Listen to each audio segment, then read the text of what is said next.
Olá! Dados revelam que mais de 10 milhões de mulheres são donas de negócios no Brasil. Isso mostra que, apesar dos desafios, como múltipla jornada com família e lar, além da desigualdade de gênero, as mulheres já são 34% do total de empreendedores no país. E o mais importante, mais de 40% dessas empresárias sustentam suas famílias com a renda dos negócios. Bom, e para falar mais sobre esse assunto, eu converso agora com Renata Malheiros, que é coordenadora nacional do programa do Sebrae, Sebrae Delas. Olá, Renata, seja muito bem-vinda aqui ao Cidadania Mulher. Olá, Paula, muito obrigada pelo convite. É um prazer estar aqui e falar sobre um tema que eu amo, empreendedorismo feminino. Então, Renata, fala um pouquinho para a gente qual que é o perfil dessas mulheres empreendedoras aqui no Brasil. Bom, primeiro lembrar que nós mulheres somos 52% da população brasileira, mais ou menos. Então, a gente pode e deve crescer ainda mais o número de empreendedoras. Hoje as mulheres respondem por mais ou menos 30 e poucos por cento dos empreendedores no Brasil, como você bem colocou. São 10 milhões de mulheres dentro desse setor. As mulheres empreendedoras no Brasil empreendem muito em 3 setores: alimentos e bebidas, moda e beleza, que são excelentes setores, mas um desafio também é ampliar a participação de mulheres em setores ditos das exatas, por exemplo, né? Então, engenharia, construção civil, toda a parte de transformação digital, inteligência artificial, blockchain.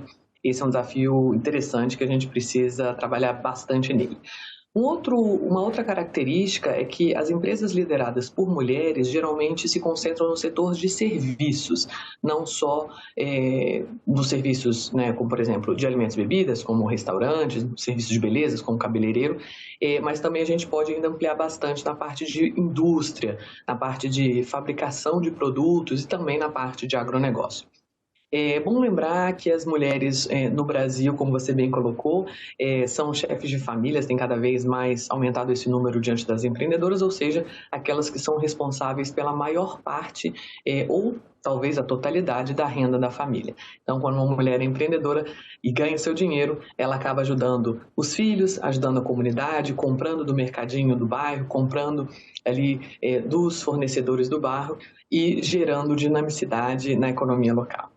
Agora, Renata, como é que foi esse movimento durante a pandemia? As mulheres buscaram mais por causa da informalidade, né, a questão do desemprego, ou não? Houve uma retração aí dos negócios para as mulheres? Olha, infelizmente a pandemia bateu bastante pesado nas mulheres empreendedoras.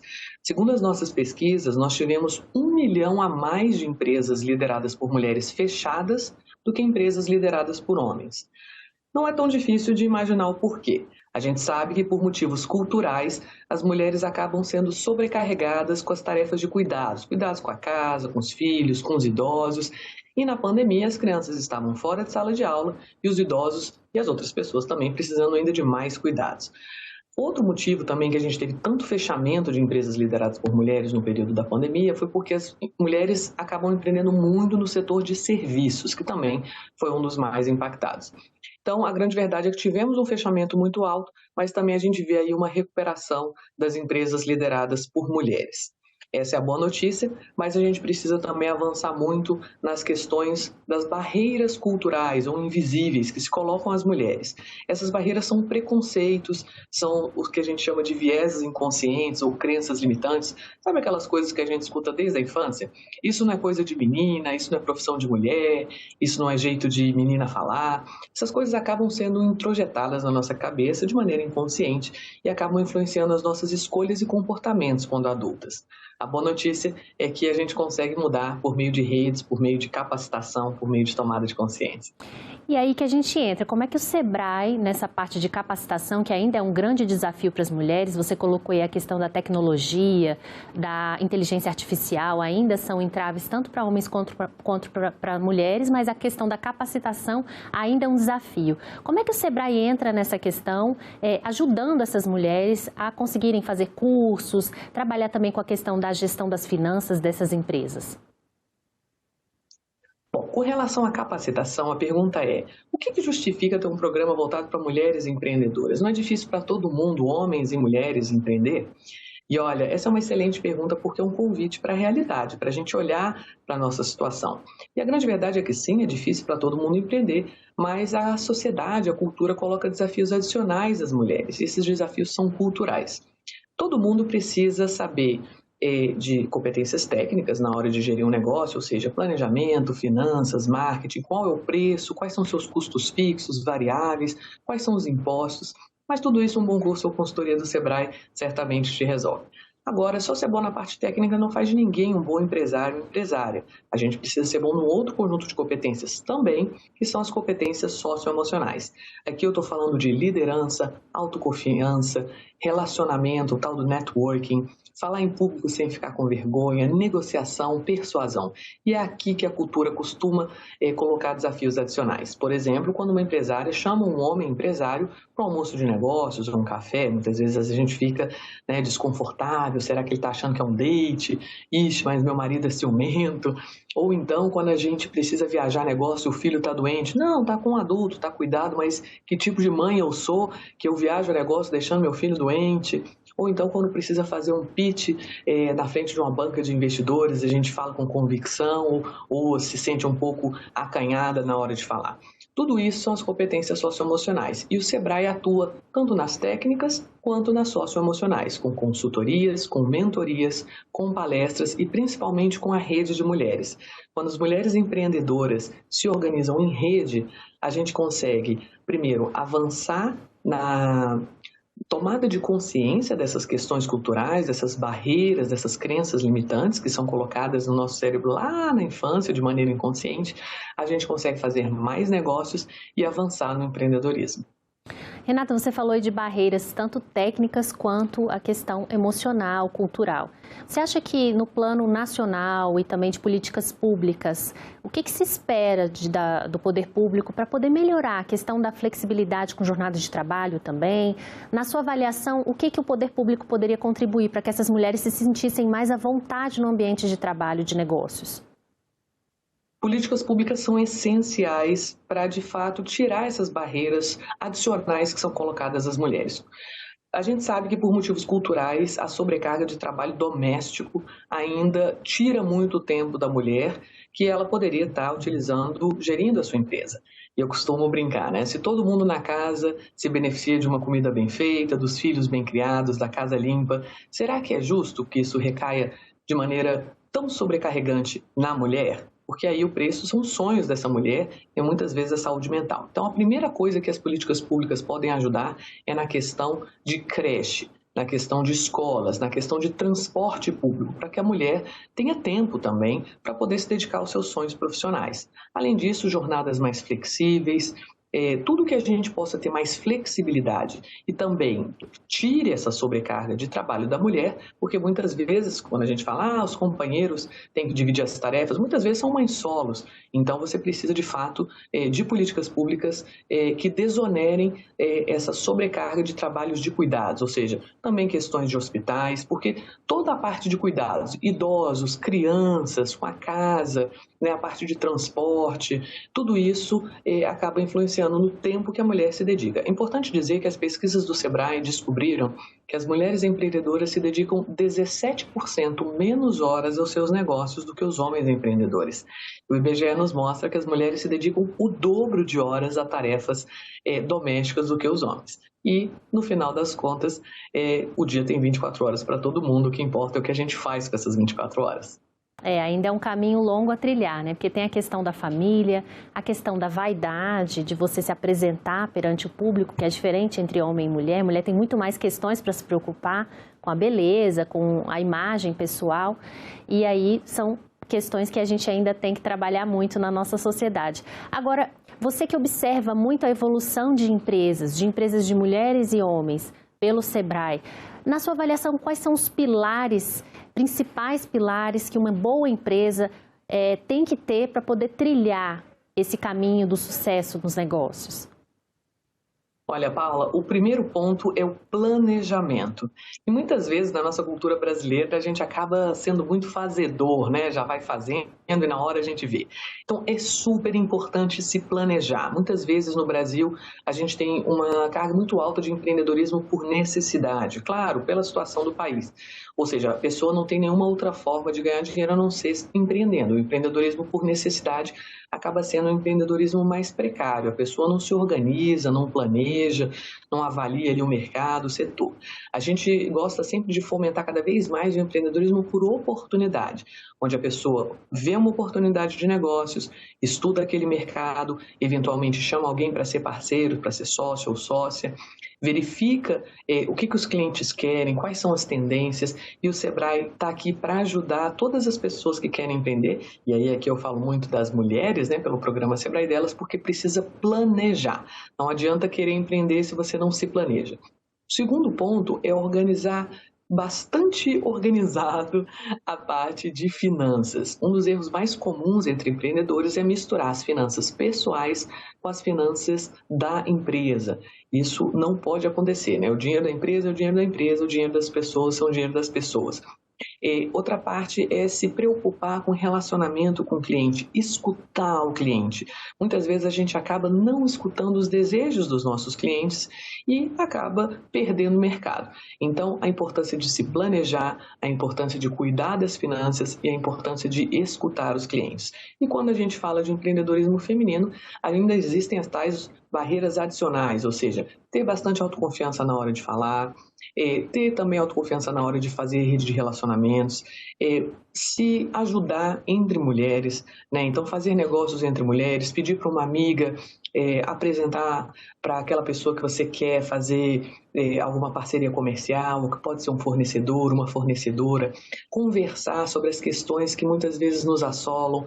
A gente fala muito sobre o fenômeno da impostora, né? Quando você acha que você não está preparada. Tudo isso vem desse caldo cultural que vem lá da infância, quando muitas vezes a gente escutava: isso não é coisa para menina, isso não é profissão de mulher. E acaba influenciando nas nossas decisões. Quando a gente está em rede com outras mulheres empreendedoras, inspiradas por outras pessoas também, a gente consegue avançar nesses obstáculos. Agora, Renata, qual que é o perfil que o Sebrae ajuda, né? Qual tipo de empresa que o Sebrae atende com cursos, com esse tipo de capacitação que você colocou para a gente? Olha, o Sebrae atende todas as pequenas empresas e também aquelas pessoas que ainda nem têm um negócio. Então, se você é uma pessoa que está buscando empreender, tem uma ideia na cabeça, mas ainda não tirou do papel ou da cabeça, o Sebrae é para você. Nós atendemos quem quer empreender e quem já tem uma empresa. As pequenas empresas no Brasil são aquelas que faturam até 4,8 milhões por ano. Então, pequenas empresas, microempresas e microempreendedores individuais e ainda candidatos a empreender. Então, tenho certeza que o Sebrae é para você. As pequenas empresas correspondem a 99% das empresas no Brasil. Nós temos escritórios nos 27 estados brasileiros, mais o atendimento pelo 0800, mais o atendimento pela internet, pelo chat, pelo nosso site. Basta procurar o Sebrae mais próximo de você ou nas redes e perguntar: quais são os cursos que você tem, quais são as palestras. Nós temos também uma cartela de cursos online gratuitas na internet, pelo nosso EAD, né, o nosso ensino à distância. Então, o Sebrae é um serviço brasileiro de apoio às pequenas empresas que ensina as pessoas que querem empreender no que elas precisam do ponto de vista de gestão técnica, mas também do ponto de vista socioemocional, de relacionamento, né, de comunicação. Então fica essa dica aí que é muito importante, né? Que você que está assistindo a gente, que tem interesse em buscar mais capacitação, tenha tirar dúvidas com relação aos negócios, fica essa dica do Sebrae. Agora, com o advento das redes sociais, Instagram, né? Muita gente vendendo o seu produto pelas redes sociais, vocês observaram essa mudança de perfil? Ou seja, muitas mulheres que começaram negócios ali numa costura, fazendo uma bolsa diferente, vendendo um artigo artesanal, começaram pelas redes sociais e foram procurar vocês? Vocês perceberam esse perfil de empresas novas? Sem dúvida, Paula, isso é muito comum, né? E a gente vê que as barreiras geralmente culturais são colocadas às mulheres, que é essa questão de ficar em casa com os filhos, muitas vezes, né, não podendo se deslocar tanto, pelas redes sociais você pode gerenciar estando na sua casa, né? Você só precisa de um celular para isso. Uma outra questão também são os próprios preconceitos. Muitas vezes a gente não sabe quem está por detrás de um comércio eletrônico. Então, as mulheres acabam se sentindo mais seguras e sendo menos alvos de preconceitos quando você está atrás do computador, né? Quando você não sabe ali quem é a pessoa que você está falando. A gente já escutou isso de algumas empreendedoras. A verdade é que sim, as redes sociais são excelentes formas de você conseguir mais clientes, de você interagir com os clientes, escutar o que eles acham do seu produto ou serviço. Os clientes muitas vezes dão dicas preciosas para você melhorar o seu negócio, melhorar o seu produto, seu serviço, o seu atendimento. E a gente observa que as mulheres são bastante conectadas, são bastante comprometidas com o relacionamento com os clientes no mundo digital, sem sombra de dúvidas. Um dos grandes problemas que nós enfrentamos hoje na sociedade, principalmente com o público feminino, é a questão da violência doméstica, violência contra mulheres, né? O Sebrae trabalha essa questão, principalmente da questão da independência financeira, dessas mulheres quebrarem certas barreiras para poderem serem donas do seu próprio negócio e também das suas próprias finanças e poderem sair desse tipo de relacionamento abusivo. Isso também é tratado pelo Sebrae?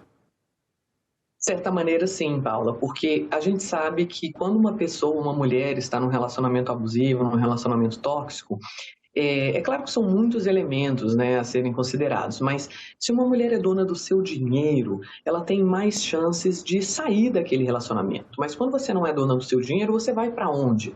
Né? Como é que você vai viver? É claro que só ser dona do seu dinheiro não é suficiente para você sair de relacionamentos tóxicos. Se fosse assim, mulheres ricas não estariam em relacionamentos tóxicos. Mas certamente é uma grande ajuda quando você tem liberdade financeira, quando você é dona do seu dinheiro.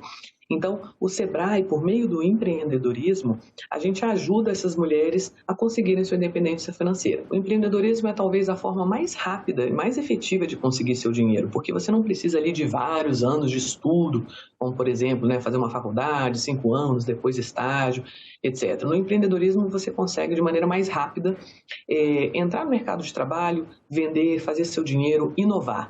E aí, na parte de violência, também existe uma externalidade muito interessante. Quando você trabalha, quando você é empreendedora, você interage com outras pessoas, com clientes, com colegas de trabalho, com outras empreendedoras, você acaba abrindo o seu mundo. Quando você está num relacionamento violento, num relacionamento abusivo, num relacionamento tóxico, muitas vezes as mulheres acabam sendo fechadas naquele mundinho, né? Fechadas naquele ambiente. Quando você interage com outras pessoas, você tem até mais chance de muitas vezes conseguir identificar que você está num relacionamento abusivo. Então, existem muitos benefícios em ser mulher empreendedora também para se livrar desses relacionamentos. Agora, Renata, com relação aos estados, né? A gente percebe que em alguns estados há um desenvolvimento maior desse perfil de mulheres empreendedoras.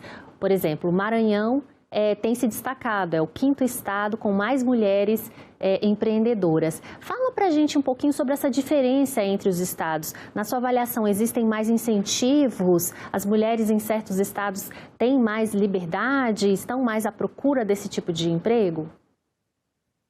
É muito interessante isso, né, Paula? A gente observa que no Nordeste, em geral, e também no Norte, existe uma grande quantidade de mulheres empreendedoras, né? Quando comparados com regiões como Sudeste, Sul, Centro-Oeste, né? Como você disse, o Maranhão é um estado com muitas mulheres empreendedoras. Bom, nós temos também estados do Norte. A grande verdade é que a gente precisa observar o histórico socioeconômico da região, né? Então, são estados, de uma maneira geral, que têm um empreendedorismo avançado. Muitos são por oportunidade, outros já são por necessidade, ou seja, a parte de empregos formais naqueles estados não é tão avançada assim, então acaba o empreendedorismo sendo uma via, né, ali meio que natural para a geração de emprego e renda. Agora, a grande verdade é que no Brasil como um todo, as mulheres empreendedoras têm se destacado, mesmo com todos esses desafios adicionais culturais. A pergunta que eu deixo imagine se a gente não tivesse tantos desafios culturais adicionais. As mulheres poderiam ainda estar contribuindo muito mais para a riqueza do país, para a prosperidade das famílias. Com certeza, Renata. E com um adicional que são as questões das soft skills, que as mulheres muitas vezes desenvolvem até de forma mais rápida do que os homens, até pela questão cultural mesmo, né? Isso adicionaria aí outras questões importantes na nossa trajetória de emprego e de negócios. Agora, Renata, para quem está nos ouvindo, agora nos assistindo, eu queria que você repetisse os canais de contato e os cursos, as oportunidades que o Sebrae pode oferecer para essas mulheres que estão começando negócios ou que já tem um negócio, mas ainda não recebeu alguma capacitação específica para melhorar a sua empresa. Bom, para mulheres que querem empreender ou que já têm um negócio, o Sebrae delas é para você. Basta procurar o Sebrae mais próximo de você. Nós temos escritórios nos 27 estados brasileiros, mais nas cidades do interior, isso escritórios físicos. Nós temos também o nosso site, sebrae.com.br/delas. Nesse endereço você consegue conteúdos exclusivos sobre mulheres empreendedoras. A gente tem inclusive uma websérie que entrevistou mulheres reais atendidas pelo projeto, empreendedoras que contam suas dores. Então, como se livrar da síndrome da impostora, como você faz quando você está empreendendo com seu cônjuge, como falar sobre culpa materna, empreendedorismo, enfim. Muitos desses temas do universo das mulheres empreendedoras. Além disso, vocês podem também, pelo 0800, pelo chat do Sebrae, pelo WhatsApp, são vários canais. Então, eu recomendo já entrar no site sebrae.com.br, identificar qual é o canal que você mais quer se relacionar com a gente, seja por telefone, seja por chat, ou seja fazendo uma visita nos nossos escritórios fixos. Nós temos uma infinidade de cursos, palestras, muitos deles gratuitos ou subsidiados, para ajudar você que quer empreender. Ótimo, Renata. Renata, eu agradeço muito a sua participação aqui. Vida longa ao projeto, ao programa Sebrae delas. E você em casa, essa entrevista e todos os nossos outros programas estão disponíveis para você rever ou compartilhar no nosso site, senado.leg.br/tv, ou então pelo nosso canal no YouTube. Inscreva-se lá, marque o sininho para receber as notificações. Obrigada pela companhia e até o próximo Cidadania Mulher.